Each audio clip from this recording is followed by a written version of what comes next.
ಎಲ್ರಿಗೂ ನಮಸ್ಕಾರ. Welcome back to my YouTube channel. ನಾನು ನಿಮ್ಮೆಲ್ಲರ ಪ್ರೀತಿಯ ಚಿತ್ರ ಆ್ಯಂಡ್ ನಾವಿವತ್ತು ಮಂತ್ರಾಲಯಕ್ಕೆ ಹೋಗ್ತಾ ಇದ್ವಿ. ಈ ವ್ಲಾಗ್ ಫುಲ್ ಮಂತ್ರಾಲಯದ್ದೇ ಆಗಿರುತ್ತೆ. ಏನು ಗೊತ್ತಾ, ಮಂತ್ರಾಲಯಕ್ಕೆ ನಾನು ಅನ್ಎಕ್ಸ್ಪೆಕ್ಟೆಡ್ ಆಗಿ ಹೊರಟಿದ್ದು. ಆ್ಯಕ್ಚುಲಿ ನನಗೆ ವೇಟಿಂಗ್ ಲಿಸ್ಟಲ್ಲಿ ಇತ್ತು ಟಿಕೆಟ್ ಕೂಡ. ಅದು ಹೆಂಗೆ ಹೊರಟ್ವಿ, ಅದು ಹೆಂಗೆ ಹೋದ್ವಿ ಅನ್ನೋದನ್ನು ನಾನಂತೂ ಗೆಸ್ ಮಾಡೋಕ್ಕೂ ಸಾಧ್ಯ ಇಲ್ಲ. ಹಾಗೆ ಅನ್ಎಕ್ಸ್ಪೆಕ್ಟೆಡ್ ಆಗಿ ಹೊರಟಿದ್ದು.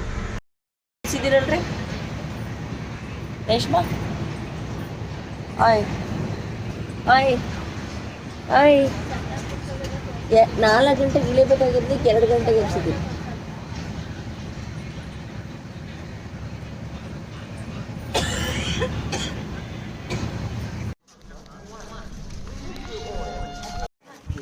ಏರ್ಪೋರ್ಟಲ್ಲ ಅಲ್ಲೆಲ್ಲ ಹಾಕಿದ್ರು ಒಂದು ಕಡೆ, ಅದೇನೋ ಇವಾಗೆಲ್ಲ ರೆಡಿ ಮಾಡ್ತಾವ್ರಲ್ಲ. ನಾವೆಲ್ಲ ಬೇರೆ ರಾಂಗ್ ಇಟ್ಕೊಂಡಿದೀವಿ ಅಂತ ಬಂದಿರ್ತೀವಿ. ಪುಷ್ಪ ರೆಡಿ ಎತ್ಕ ಮತ್ತೆ ಸುಮ್ಮನೆ ಇಳ್ಕೊಂಡಾರಲ್ಲ ರಾಂಗ್ ಅಂತೀರ.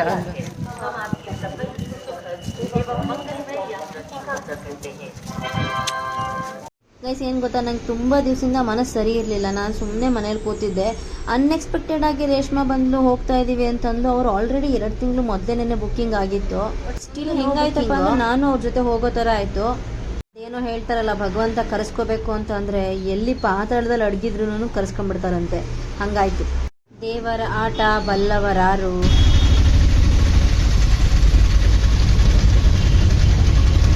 ಫೈನಲಿ ಬರಲ್ಲ ಅಂತ ನಾನು ಸ್ವಾಮಿ ಪಾದಕ್ಕೆ ಬಂದು ಬಿದ್ದೆ. ಮಂತ್ರಾಲಯಕ್ಕೆ ಬಂದಾಯಿತು ನಾವು. ಸೊ ಆಲ್ರೆಡಿ ರೂಮ್ ಎಲ್ಲ ಅವ್ರದ್ದು ಬುಕ್ಕಿಂಗಲ್ಲಿ ಇತ್ತಲ್ಲ, ಹಾಗಾಗಿ ಏನು ಕಷ್ಟ ಆಗಲಿಲ್ಲ ರೂಮ್ಸ್ ಎಲ್ಲ ನೋಡ್ಕೋದಕ್ಕೆ. ಇಲ್ಲೇನೆ ಟಿ ಟಿ ಡಿ ಅಂತೀನಿ, ಮಂತ್ರಾಲಯದ ಆ್ಯಪ್ನಲ್ಲಿ ಬುಕ್ಕಿಂಗ್ ಫಸ್ಟೇ ಇರುತ್ತೆ. ಸೊ ಹಾಗಾಗಿ ಏನೂ ನಮಗೆ ಕಷ್ಟ ಆಗಿಲ್ಲ ರೂಮ್ ಎಲ್ಲನೂ ಸರ್ಚ್ ಮಾಡೋದಕ್ಕೆ. ನಾವು ಹೋಗೋ ಅಷ್ಟರಲ್ಲೇ ಬೆಳಗಿನ ಜಾವ 3:30-4 ಗಂಟೆ ಆಗಿತ್ತು. ಸೊ ಯಾರ್ಯಾರು ಮುಡಿ ಕೊಡೋರು ಇದ್ರಲ್ಲ, ಈಗ ರೇಷ್ಮಾ ಅವ್ರ ಅಕ್ಕ ತಂಗಿ ಅವ್ರ ಮಕ್ಕಳು ಎಲ್ಲರೂ ಬಂದಿದ್ರಲ್ಲ. ಸೊ ಅವ್ರ ಕಡೆಯವರೆಲ್ಲರೂ ಮುಡಿ ಕೊಡೋಕ್ಕೆ ಅಂತ ಹೊರಟೋದ್ರು. ನಾನು ಮತ್ತು ಅವ್ರ ಅಕ್ಕ ಇಬ್ಬರೂ ರೂಮ್ನ ನಾವು ಚೆಕ್ ಇನ್ ಮಾಡ್ಕೋಬೇಕಲ್ಲ, ಅಲ್ಲಿಗೆ ಹೋಗಿದ್ವಿ. 6:30-7 ಗಂಟೆ ಅಷ್ಟೊತ್ತಿಗೆ ಅವರು ರಿಟರ್ನ್ ಬಂದರು. 7 ಗಂಟೆ ಮೇಲೆ ನಾವೆಲ್ಲರೂ ದರ್ಶನಕ್ಕೆ ಹೋಗಬೇಕು ಅಂತ ಹೇಳ್ಬಿಟ್ಟು ಎಲ್ಲನೂ ಮಾತಾಡ್ಕೊಂಡು ದರ್ಶನಕ್ಕೂ ಸಮೇತ ಹೊರಟ್ವಿ. ರೂಮೆಲ್ಲ ಚೆಕ್-ಇನ್ಗೆ ಅಂತ ಹೇಳಿಬಿಟ್ಟು ಒಳಗಡೆ ಹೋದ್ವಿ. ರೂಮೆಲ್ಲ ನಿಜವಾಗ್ಲೂ ತುಂಬ ಚೆನ್ನಾಗಿತ್ತು. ನಮ್ಮ ರಾಯರ ಮಠದ ಆ್ಯಪ್ನಲ್ಲೇ ನೆನ್ನೆ ರೂಮ್ ಎಲ್ಲ ಫಸ್ಟ್ ನೆನ್ನೆ ಪ್ರೀವಿಯಸ್ ಬುಕ್ಕಿಂಗ್ ಮಾಡಿದರೆ ತುಂಬ ಚೆನ್ನಾಗಿರೋ ರೂಮ್ನೇ ನಿಮಗೆ ಕೊಡ್ತಾರೆ. ಮಾಮೂಲಿ ನಿಮಗೆ ಈ ಲಕ್ಸುರಿಯಸ್ ರೂಮ್ಗಳೆಲ್ಲ ಹೇಗಿರ್ತಾವೋ ಹಾಗೆ ಇತ್ತು. ಒಂದಷ್ಟು ಇನ್ಸ್ಟ್ರಕ್ಷನ್ಸ್ ಎಲ್ಲ ಬರೆದಿದ್ರು, ಬುಕ್ಕಿಂಗ್ ಎಲ್ಲ ಹೆಂಗೆ ಏನು ಅನ್ನೋದನ್ನು. ಆ್ಯಕ್ಚುಲಿ ಅದು 6 ಗಂಟೆ ಮೇಲೇ ಚೆಕ್ ಇನ್ ಆಗೋದು ರೂಮು. ಸೊ ಬಿಫೋರ್ 6 ಗಂಟೆ ಒಳಗಡೆ ಏನಾದ್ರು ನಾವಲ್ಲಿತ್ತು ಅಂತಂದರೆ ಅಲ್ಲೇ ವೆಯ್ಟ್ ಮಾಡಬೇಕಾಗತ್ತೆ. ಅದಕ್ಕೋಸ್ಕರ ನಾವು 6 ಗಂಟೆ ತನಕ ವೆಯ್ಟ್ ಮಾಡ್ತಾ ಇದ್ವಿ. 6 ಗಂಟೆ ಆದಮೇಲೆ ಅವ್ರು ನಮಗೆ ಕೀ ಕೊಟ್ಟರು. ಸೊ ಕೀ ತಗೊಂಡ್ವಿ ನಾವು. ಮತ್ತು ನಮ್ಮ ರೇಷ್ಮಾ ಅವರ ಅಕ್ಕನ ಮಗನೇ ಎಲ್ಲನೂ ಬುಕ್ಕಿಂಗ್ ಮಾಡಿದ್ದಲ್ವಾ, ಹಾಗಾಗಿ ಅಲ್ಲೆಲ್ಲ ಏನೂ ಕಷ್ಟ ಆಗಿಲ್ಲ. ಪ್ರೀವಿಯಸ್ ಬುಕ್ಕಿಂಗ್ಸ್ ಎಲ್ಲ ಇತ್ತು. ಸೊ ನಾನು ಮತ್ತು ಅವರು ರೂಮ್ಗೆ ಹೋದ್ವಿ, ಮತ್ತು ಇವರು ಮುಡಿ ಕೊಡೋಕೆ ಹೋದರು. ಅಲ್ಲಿ ಕ್ಯಾಶ್ಲೆಸ್ ಇಲ್ಲ, ಎಲ್ಲ ಫುಲ್ಲು ಕ್ಯಾಶು. ನಾವು ಡಿಜಿಟಲ್ ಪೇಮೆಂಟ್ ಏನು ಮಾಡ್ತೀವಲ್ಲ ಅದೆಲ್ಲ ಏನು ನಡೆಯೋಲ್ಲ ಅಲ್ಲಿ. ಇದೊಂದು ನಾವು ಯಾವಾಗ್ಲೂ ತಿಳ್ಕೊಂಡಿರಬೇಕು. ಬಿಕಾಸ್ ಮಂತ್ರಾಲಯದಲ್ಲಿ ಜಾಸ್ತಿ no digital payment by cash only ತಗೋತಾರೆ. ಆನ್ಲೈನ್ ಪೇಮೆಂಟ್ ಇಲ್ಲ, ಆನ್ಲೈನ್ ಪೇಮೆಂಟ್ ಯಾರು ಮಾಡೋ ಹಾಗೆ ಇಲ್ಲ. ಅದಕ್ಕೆ ಕ್ಯಾಶ್ ಇಸ್ಕೊಂಬರಕ್ಕೆ ಹೋಗ್ತಾ ಇದ್ದೀನಿ. ನಮ್ಮ ಹತ್ರ ಯಾರ ಹತ್ರನೂ ಕ್ಯಾಶ್ ಇರಲಿಲ್ಲ. ಸೊ ಹಾಗಾಗಿ ರೇಷ್ಮನ ಹತ್ರ ಕ್ಯಾಶ್ ಇತ್ತು ಅಂಥೇಳಿ ಕ್ಯಾಶ್ ಇಸ್ಕೊಂಬರೋಕ್ಕೆ ಅಂತ ಹೋಗಿದ್ದೆ. ಮಂತ್ರಾಲಯ ನೈಟ್ ಹೊತ್ತು ಹೇಗೆ ಕಾಣುತ್ತೆ ನೋಡಿ, ಜಗ ಮಗ ಅಂತ ಅಂತಿತ್ತು. ಸಕ್ಕದಾಗಿತ್ತು ನೋಡೋದಕ್ಕೆ, ತುಂಬ ಖುಷಿನೂ ಆಯ್ತು. ರಶ್ ಇದ್ದಾರೆ. ಇವತ್ತು ಗುರುವಾರ ಬೇರೆ ಅಲ್ವಾ, ಫುಲ್ಲು ರಶ್ಶು. ಎಷ್ಟು ರಶ್ ಅಂದರೆ ಹೊರಗಡೆ ತನಕ ಕ್ಯೂ ಇದೆ. ನಾವು ದರ್ಶನ ಮುಗಿಸ್ಕೊಂಡು ಬರೋ ಅಷ್ಟೊತ್ತಿಗೆ ಮಧ್ಯಾಹ್ನ ಆಗ್ಬೋದು ಅಂತ ಅನ್ಕೊಂತೀನಿ. ಇವಾಗಿನ್ನೂ ಬೆಳಗ್ಗೆ 5:30 ಅಷ್ಟೇ. ಈ ರೂಮ್ ಸಿಕ್ಕಿದೆ. ರೂಮ್ ಚೆನ್ನಾಗಿದೆ. 600 ರೂಪೀಸ್ ಪ್ರೀ ಬುಕ್ಕಿಂಗು. ರೂಮ್ ಚೆನ್ನಾಗಿದೆ. ಫಸ್ಟೇ ಆನ್ಲೈನ್ ಬುಕ್ಕಿಂಗ್ ಮಾಡ್ಕೊಂಡ್ರೆ ಒಳ್ಳೆ ರೂಮ್ ಸಿಗುತ್ತೆ.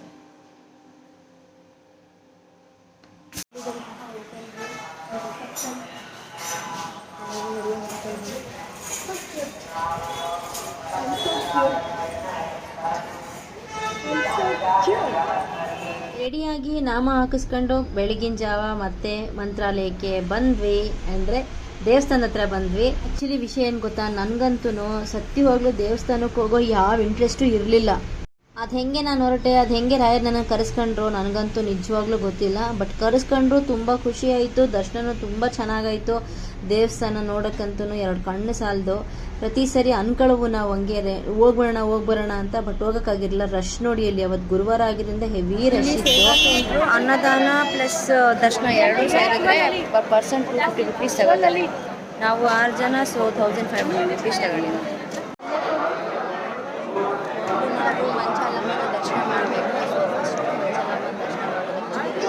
ಸ್ಪೆಷಲ್ ಎಂಟ್ರಿ ಟಿಕೆಟ್ ತಗೊಂಡು ತಾಯಿ ಮಂಚಾಲಮ್ಮನ ಸನ್ನಿಧಿನಲ್ಲಿ ದರ್ಶನ ಮಾಡ್ಕೊಂಡು ಅಲ್ಲಿಂದ ನಾವು ರಾಯರನ್ನ ನೋಡೋದಕ್ಕೆ ಅಂತ ಹೇಳ್ಬಿಟ್ಟು ಒಳಗಡೆಗೆ ಹೊರಟ್ವಿ. ಮಂಚಾಲಮ್ಮನ ದರ್ಶನ ಮಾಡಿದ್ರೆ ರಾಯರನ್ನ ನೋಡೋ ಹಾಗಿಲ್ವಲ್ಲ. ತಾಯಿ ನೋಡ್ಕೊಂಡು ಒಳಗಡೆ ಹೋದ್ವಿ. ನನ್ನ ಬೇಡಿಕೆ ಇಷ್ಟೇನೆ, ತಾಯಿ ನನಗೆ ನೆಮ್ಮದಿ ಕೊಡವ, ನನಗೆ ಅಷ್ಟೇ ಸಾಕು, ಬೇರೆ ಏನು ಬೇಡ.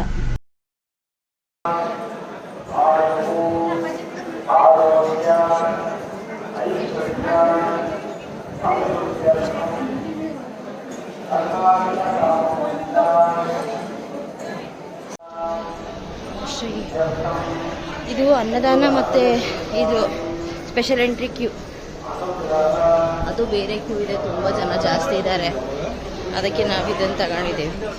ನಾವು ಗುರುವಾರ ಹೋಗಿದ್ರಿಂದ ರಶ್ ಅಂತೂ ತುಂಬ ಇತ್ತು ಬಿಡಿ, ತುಂಬ ಹೊತ್ತು ರಶ್ ಇತ್ತು. ಬಟ್ ಸ್ಟಿಲ್ ನಾವು ಸ್ಪೆಷಲ್ ಎಂಟ್ರಿ ತಗೊಂಡಿದ್ವಲ್ಲ, ಹಾಗಾಗಿ ನಮಗೆ ದರ್ಶನ ಒಂದು 9 ಗಂಟೆ ಒಳಗಡೆ ದರ್ಶನನೇ ಆಗೋಯ್ತು. ನನಗೆ ಯಾವಾಗಲೂ ಹೀಗೆ ದರ್ಶನ ಬೇಗ ಆಗ್ಬಿಡುತ್ತೆ, ಎಲ್ಲ ಭಗವಂತನ ದಯೆ. ಸ್ವಾಮಿದು ಧ್ವಜ ನೋಡೋದಕ್ಕೆ 2 ಕಣ್ಣು ಸಾಲದು. ಮಠ ನೋಡೋದಕ್ಕಂತೂ, ಮಠ ನೋಡೋದಕ್ಕಲ್ಲ, ಅದ್ರ ಬಗ್ಗೆ ಹೇಳೋದಕ್ಕೂ ನಮಗೆ ಯೋಗ್ಯತೆ ಇದೆಯೋ ಇಲ್ವೋ ನನಗಂತೂ ಗೊತ್ತಿಲ್ಲ. ಸ್ವಾಮಿ, ನಾನು ಬರಲ್ಲ ಅಂದವಳು ನನ್ನನ್ನು ಕರೆಸ್ಕೊಂಡಿದ್ಯಾ, ನನ್ನ ಕಷ್ಟ ಕಡಿಮೆ ಮಾಡಿ ನನಗೆ ಒಳ್ಳೇದು ಮಾಡಪ್ಪ, ನಂಗೆ ಅಷ್ಟೇ ಸಾಕು.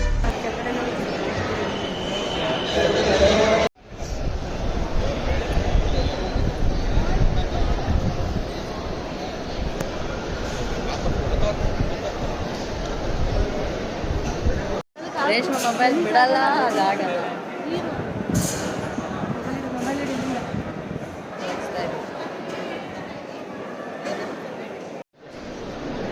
ಒಳಗಡೆ ತೆಗಿಯಂಗಿಲ್ವಲ್ಲ. ಸ್ವಾಮಿಗೆ ಹೆಜ್ಜೆ ಪ್ರದಕ್ಷಿಣೆ ಹಾಕಿ ಬಂದು ಕೂತ್ಕೊಂಡೆ. ಕಾಲಂತೂ ಪದ ಆಡ್ತಿತ್ತು ಪ್ರತಿ ಸರಿ. ಅಂದರೆ ದೇವಸ್ಥಾನ ತುಂಬ ದೊಡ್ಡದಿದೆಯಲ್ವಾ, ಅಲ್ಲಿ ಬಗ್ಗಿ ಎದ್ದು ಹೆಜ್ಜೆ ನಮಸ್ಕಾರ ಹಾಕೋದು ಅಂದರೆ ಏನು ಸುಮ್ಮನೆ ಅಲ್ಲ. ಎಷ್ಟೋ ಜನ 3 ರೌಂಡ್ ಹಾಕ್ತಾ ಇರ್ತಾರೆ. ನಮಗೆ 1 ರೌಂಡ್ ಹಾಕೋತಿಗೆ ಸುಸ್ತಾಯಿತು ನನಗೆ. ಅದಾದಮೇಲೆ ಇವರು ಎಲ್ರೂ ಅಂದರೆ ರೇಷ್ಮಾ ಅವ್ರ ಅಕ್ಕನ ಮಗನೂ ಇದನ್ನು ಉರುಳು ಸೇವೆ ಮಾಡೋಕ್ಕೆ ಇದು ಮಾಡಿದ್ರು. ಅವರು ಉರುಳು ಸೇವೆ ಮಾಡ್ಕೊಂಡು ನಂದು ಹೆಜ್ಜೆ ನಮಸ್ಕಾರ ಎಲ್ಲ ಮುಗಿಸ್ಕೊಂಡು ಬಂದು ಕೂತ್ಕೊಂಡ್ವಿ. ಸ್ವಾಮಿನ ಎಷ್ಟು ಸರಿ ಬೇಡಲಿ, ಎಷ್ಟು ಸರಿ ಕೇಳಲಿ, ಭಗವಂತ ನಂಗೆ ನೀನು ಏನು ಕೊಡ್ತೀಯೋ ಕೊಡಲ್ವೋ ಗೊತ್ತಿಲ್ಲ, ನೆಮ್ಮದಿ ಕೊಡಪ್ಪ, ಅಷ್ಟೇ ಸಾಕು ನನಗೆ. ಹಣ, ಆಸ್ತಿ, ಅಡವು, ಅಂತಸ್ತು, ಐಶ್ವರ್ಯಕ್ಕಿಂತ ನೆಮ್ಮದಿ ತುಂಬ ಜಾಸ್ತಿ ಬೆಲೆ ಬಾಳೋವಂಥದ್ದು ಅನ್ನೋದು ಗೊತ್ತಾಗ್ಬಿಟ್ಟಿದೆ ನನಗೆ.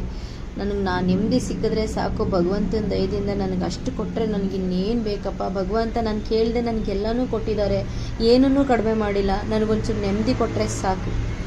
ಇಲ್ಲಿ ಸ್ವಾಮಿ ಬೃಂದಾವನ, ತೇರು, ಆನೆ, ಚಿನ್ನದ ತೇರು, ಬೆಳ್ಳಿ ತೇರು ಅದೆಲ್ಲ ಇದೆಯಲ್ಲ, ಅದರದ್ದೆಲ್ಲ ರೆಪ್ಲಿಕಾ ಮಾಡಿ ಇಟ್ಟಿದ್ರು. ಅದನ್ನೆಲ್ಲ ಹಾಗೆ ನೋಡ್ಕೊಂಡು ವಿಡಿಯೋ ಮಾಡ್ಕೊಂಡು ಹೋಗ್ತಾ ಇದ್ವಿ. ನೋಡೋಕ್ಕಂತೂ 2 ಕಣ್ಣು ಸಾಲದು. ಗುರುಗಳನ್ನೂ ಸಮೇತ ರೆಪ್ಲಿಕಾ ಮಾಡಿಬಿಟ್ಟು ಇಟ್ಟಿದ್ರು. ತುಂಬ ಚೆನ್ನಾಗಿತ್ತು ಅದೆಲ್ಲನೂ.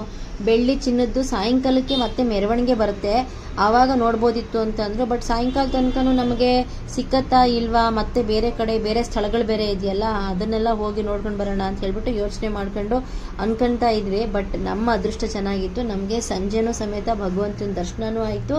ಹಾಗೇನೇ ಬೆಳ್ಳಿ ರಥ, ಚಿನ್ನದ ರಥ, ಸ್ವಾಮಿ ಮೂಲ ರಾಮ ಎಲ್ಲರ ದರ್ಶನವೂ ಆಯಿತು. ನನಗಂತೂ ತುಂಬ ಖುಷಿ ಆಯಿತು.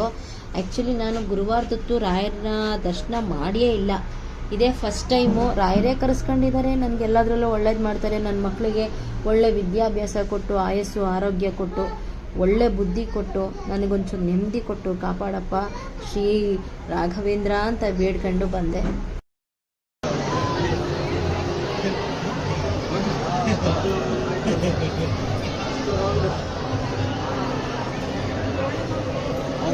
ಅವನು ಕರೆಕ್ಟಾಗಿ ನೋಡಿ ಹೇಳ್ತಾನೆ, ಗಲಾಟೆ ಮಾಡ್ತಾರೆ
ಊಟಕ್ಕೆ ಹೋಗ್ತಾ ಇದ್ದೀವಿ. ಮಕ್ಕನ ತೊಳೆದಂಗೆ ಹೋಗ್ತಾ ಇದ್ದೀವಿ. ಮಠದಿಂದ ಬಂದು ಸ್ವಲ್ಪ ಹೊತ್ತು ರೆಸ್ಟ್ ಮಾಡಿ ಅಲ್ಲಿಂದ ಊಟಕ್ಕೆ ಹೋದ್ವಿ. ನಾವು ಪ್ರಸಾದ ತಗೊಂಡಿರಲಿಲ್ಲ, ಸೊ ಮಧ್ಯಾಹ್ನ ಊಟಕ್ಕೆ ಅಂತ ಹೇಳ್ಬಿಟ್ಟು ಮಠಕ್ಕೆ ಹೋದ್ವಿ.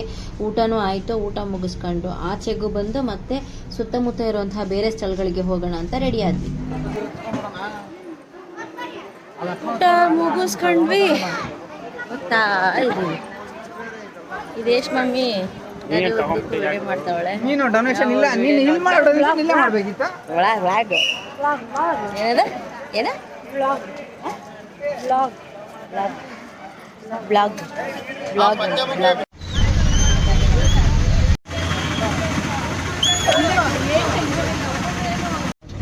ಅಲ್ಲೇ ಅಲ್ಲೊಬ್ರು ಒಂದು 3-4 ಜನ ಕೂತಿದ್ದಾರೆ. ಅವ್ರು ಏನು ಸ್ಟ್ರೈಕ್ ಮಾಡ್ತಾ ಇದ್ದಾರೆ?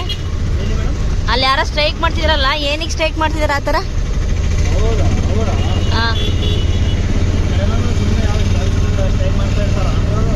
ಕೆಲಸ ಇಲ್ದಲ್ಲ ಸ್ಟ್ರೈಕ್ ಮಾಡ್ತಾವ್ರ. ಅಲ್ಲಿ ನೋಡಿ ಅವ್ರು ಕೂತಿರೋದು ನೋಡಿ, ಇಲ್ಲಿ ಹೆಂಗೆ ಕೂತಿದ್ದಾರೆ. ಹಾಂ, ಏನಕ್ಕೋಸ್ಕರ? ಹಾಂ, ಏನಕ್ಕೆ ಈ ಥರ ಕೂತಿದ್ದಾರೆ? ಎಲ್ಲ ಮೊಬೈಲ್ ನೋಡ್ತಾ ಕೂತವ್ರೆ ಸ್ಟ್ರೈಕ್ ಮಾಡ್ಕೊಂಡು. ಜೆನ್ಸಿ ವಾರು ಜೆನ್ಸಿ ವಾರು.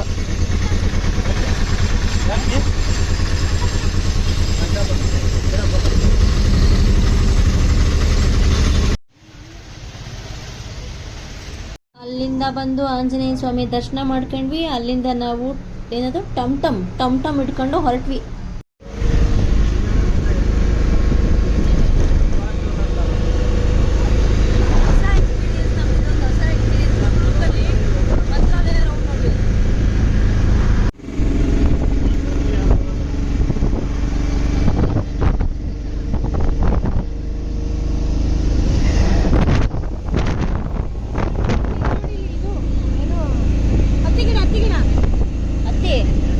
ಇಲ್ಲೆಲ್ಲ ತುಂಬಾ ಬೆಳೀತಾರೆ, ಒಳ್ಳೆ ಜಮೀನು ಇಟ್ಟಿದ್ದಾರೆ ಮಾತ್ರ. ಎಲ್ರು ಯಾವ ಜಮೀನು ಹಾಳು ಮಾಡ್ಕೊಂಡಿಲ್ಲ, ಚೆನ್ನಾಗಿ ಇಟ್ಕೊಂಡಿದ್ದಾರೆ.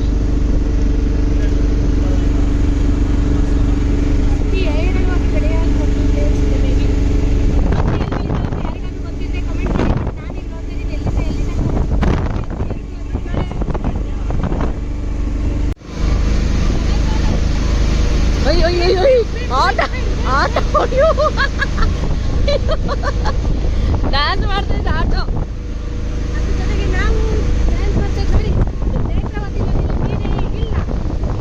ನೇತ್ರಾವತಿ ಎಲ್ಲ ಕಡೆ ತುಂಗಭದ್ರಾ.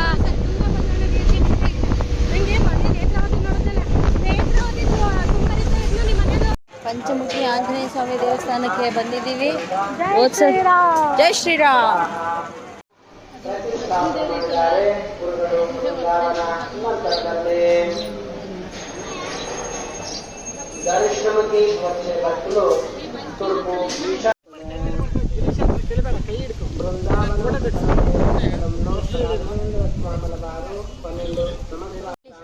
ಅದೇನು ಹೇಳ್ತೀರಾ ಹೇಳಿ, ಫೇಮಸ್ ಆಗ್ತೀರಾ ಹೇಳಿ.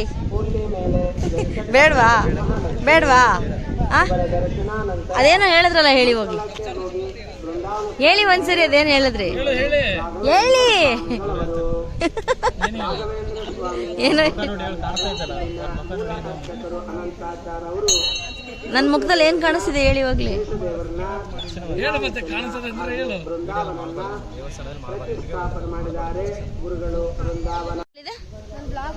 ಆಂಜನೇಯ ಸ್ವಾಮಿ ಏರೋಪ್ಲೇನ್ ಇದು. ಅದು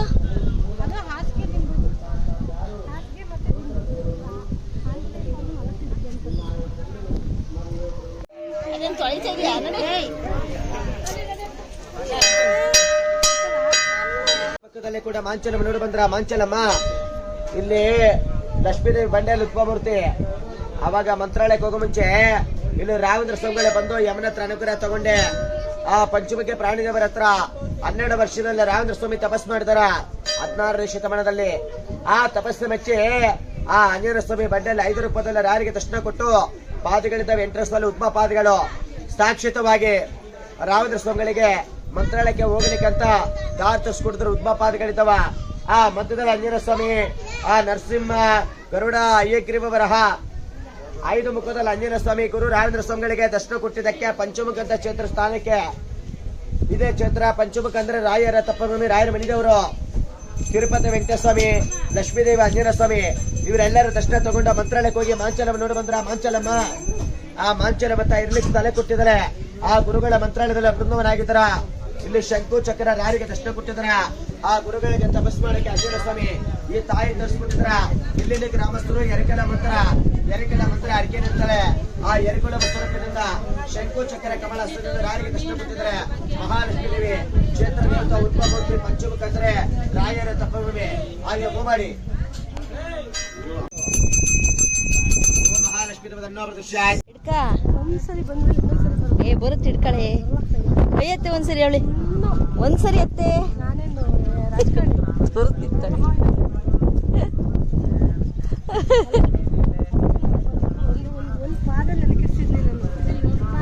ಕೈಯತ್ತೆ ಐ ಕೈಯತ್ತೆ.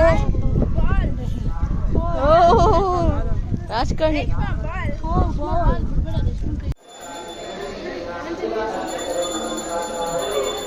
ಅಂದ್ರೆ ಹಿಂಗದೆ.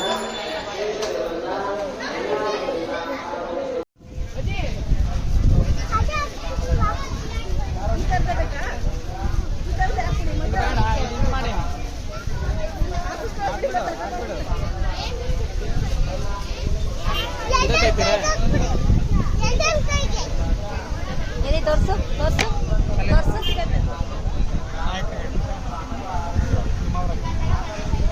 ಅಲ್ಲಿಂದ ತಾಯಿ ಬಿಚ್ಚಾಲಮ್ಮನ ಸನ್ನಿಧಿಗೆ ಬಂದ್ವಿ. ಬಿಚ್ಚಾಲಮ್ಮನ ಸನ್ನಿಧಿಯ ವಿಶೇಷ ಏನಪ್ಪಾ ಅಂತಂದ್ರೆ ಬೆಲ್ಲ ಮತ್ತೆ ಬಾಳೆಹಣ್ಣಿಂದ ಕಟ್ಟಿರೋದಂತೆ ದೇವಸ್ಥಾನ. ಇಲ್ಲೂ ಯಾವಾಗ್ಲೂ ಅನ್ನದಾನ ನಡೆಯುತ್ತೆ, ತುಂಬಾ ಚೆನ್ನಾಗಿರುತ್ತೆ ಊಟ. ಹಂಗೆ ಸ್ವಾಮಿ ಬೃಂದಾವನನ ದರ್ಶನ ಮುಗಿಸ್ಕೊಂಡು ಅಲ್ಲಿಂದ ತುಂಗಭದ್ರಾ ನದಿ ನೋಡ್ತಾ ಇದ್ವಿ. ಈ ಸಾರಿ ಮಳೆ ಕಡಿಮೆ ಆಗಿದೆ, ನದಿನಲ್ಲಿ ನೀರೇ ಇಲ್ಲ. ಸ್ವಾಮಿ ದರ್ಶನ ಮುಗಿಸ್ಕೊಂಡು ನದಿ ಲಾಸ್ಟ್ ಟೈಮ್ ಬಂದಾಗ ನಾನು ಅದ್ರಲ್ಲಿ ತೆಪ್ಪದಲ್ಲೆಲ್ಲ ಓಡಾಡಿದ್ದೆ, ಬಟ್ ಈ ಟೈಮ್ನಲ್ಲಿ ನದಿನಲ್ಲಿ ನೀರೇ ಇಲ್ಲ. ನಾವು ಬಂದಾಗ ಇಲ್ಲೆಲ್ಲ ಬೋಟಿಂಗ್ ಎಷ್ಟು ಚೆನ್ನಾಗಿರ್ತಿತ್ತು. ಇವಾಗ ನೀರೇ ಇಲ್ಲ, ಈ ಕಡೆ ಮಳೆನೇ ಇಲ್ಲ ಜಾಸ್ತಿ. ನೋಡಾಯ್ತು ಎಲ್ಲ ಹೋಗೋದೇನೇನೆ ಇವಾಗ. ಈಗ ಎಲ್ಲ ಒಳಗಡೆ ಕೂತಾಗೈತಲ್ಲ. ನಾನು ಮೊದಲೇ ಹೇಳದ್ನಲ್ಲ, ಸಂಜೆನೂ ಸ್ವಾಮಿ ದರ್ಶನ ಆಯಿತು. ಬೆಳ್ಳಿ ರಥ, ಚಿನ್ನದ ರಥ, ಆಮೇಲೆ ಮರದ ರಥ, ಆಮೇಲೆ ಬೆಳ್ಳಿ ಆನೆ, ಅದರಲ್ಲೆಲ್ಲ ಮೂಲ ರಾಮನ್ನ ತೇರಿನಲ್ಲಿ ಎಳ್ಕೊಂಡು ಬಂದು ತೋರಿಸಿದ್ರು. ಅಂದರೆ ತೇರದ್ದು ಏನು ತೇರು ಎಳಿತಾರಲ್ಲ ಹಾಗೆ ಎಳೆದು ತೋರಿಸಿದ್ರು. ತುಂಬ ಚೆನ್ನಾಗಿತ್ತು ತೇರು ಎಳಿವಾಗ. ನಾವು ಅದ್ರ ಹಿಂದೆ ರಾಮ ರಾಮ ಅಂದ್ಕೊಂಡು ಗೋವಿಂದ ಗೋವಿಂದ ಅಂತ ಅಂದ್ಕೊಂಡು ಹೋದ್ವಿ. ನೋಡಿ ಬೆಳ್ಳಿ ಆನೆ, ನಾವು ಒಳಗಡೆ ಹೋಗ್ತಾ ಇದ್ವಿ, ಬೆಳ್ಳಿ ಆನೆನೂ ಒಳಗಡೆ ಹೋಗ್ತಾ ಇತ್ತು.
ನಾನು ಫೋಟೋ ಎಲ್ಲಿ ತೆಗಿತಾ ಇದ್ದೀನಿ?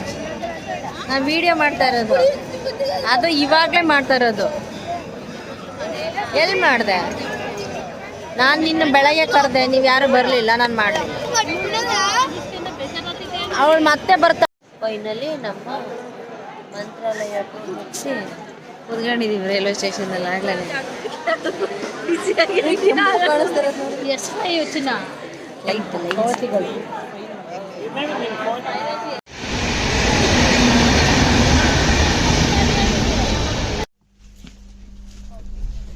ಸೊ ಮಂತ್ರಾಲಯದ ದರ್ಶನ, ಪ್ರದಕ್ಷಿಣೆ, ಸ್ವಾಮಿನ ನೋಡಿದ್ದು, ತೇರ್ಗಳನ್ನ ನೋಡಿದ್ದು, ಅಂದರೆ ರಥಗಳನ್ನೆಲ್ಲ ನೋಡಿದ್ದು ತುಂಬ ಖುಷಿ ಆಯಿತು. ಅದನ್ನೆಲ್ಲ ಮುಗಿಸ್ಕೊಂಡು ಅವ್ರು ಆ ಕಡೆ ಬೋಗಿಗೆ ಹೋಗಿ ನಾವು ಈ ಕಡೆ ಬೋಗಿಗೆ ಬಂದ್ವಿ.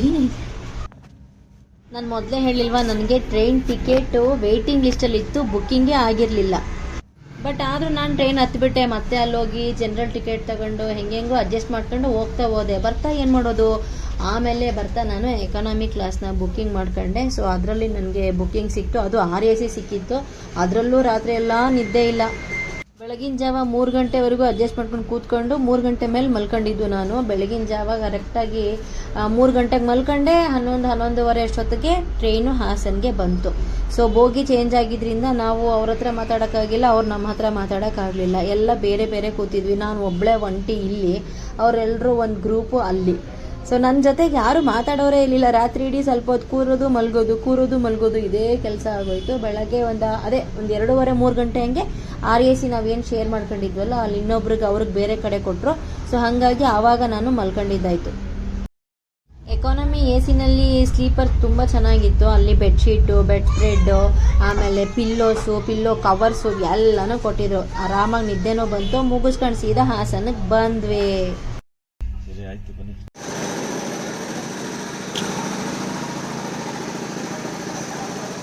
ಫೈನಲಿ ನಮ್ಮೂರಿಗೆ ಬಂದ್ವಪ್ಪ. ನಮ್ಮೂರಿಗೆ ಬಂದಿದ್ದೆ ನಮ್ಗೊಂದು ಖುಷಿ. ಅಲ್ಲಿಂದ ಇಲ್ಲಿಗೆ ಹೋಗೋದು ಅಲ್ಲ, ಇಲ್ಲಿಂದ ಅಲ್ಲಿಗೆ ಹೋಗೋದು, ಅಲ್ಲೇನೋ ಒಂದು ನೆಮ್ಮದಿ ಅಂತ. ಮತ್ತೆ ಅಲ್ಲಿಂದ ವಾಪಸ್ ಇಲ್ಲಿಗೆ ಬಂದರೆ ಇಲ್ಲೇ ಒಂಥರ ನೆಮ್ಮದಿ. ಸೊ ಫೈನಲಿ ನಾವು ನಮ್ಮ ಹಾಸನ್ಗೆ ಬಂದ್ಬಿಟ್ವಿ. ಬೆಳಗ್ಗೆ ಮುಖಾನ ತೊಳೆದಂಗೆ ಟ್ರೈನಲ್ಲಿ ಕೂತ್ಕೊಂಡು ಬಂದ್ವಿ. ಸೊ ಮಂತ್ರಾಲಯದ ಈ ಟ್ರಿಪ್ಪು ಇಲ್ಲಿಗೆ ಮುಗಿದಿದೆ. ಇಷ್ಟೇ ಕತೆ. ಸಿಗೋಣ ಮತ್ತೆ. ದಯಮಾಡಿ ವಿಡಿಯೋ ಇಷ್ಟ ಆಗಿದ್ದರೆ ಶೇರ್ ಮಾಡಿ. ಹಾಗೆ ನೀವೆಲ್ಲರೂ ನನಗೆ ತುಂಬ ಸಪೋರ್ಟ್ ಮಾಡ್ತೀರಾ ಅಂತ ನಂಗೆ ಗೊತ್ತು. ಹೀಗೆ ಸಪೋರ್ಟ್ನ ಮುಂದುವರಿಸ್ತಾ ಇರಿ, ನನಗೆ ಯಾವಾಗಲೂ ಸಪೋರ್ಟ್ ಮಾಡ್ತಾ ಇರಿ. ಇಷ್ಟೇ ಕತೆ. ಸಿಗೋಣ ಮತ್ತೆ. Take care.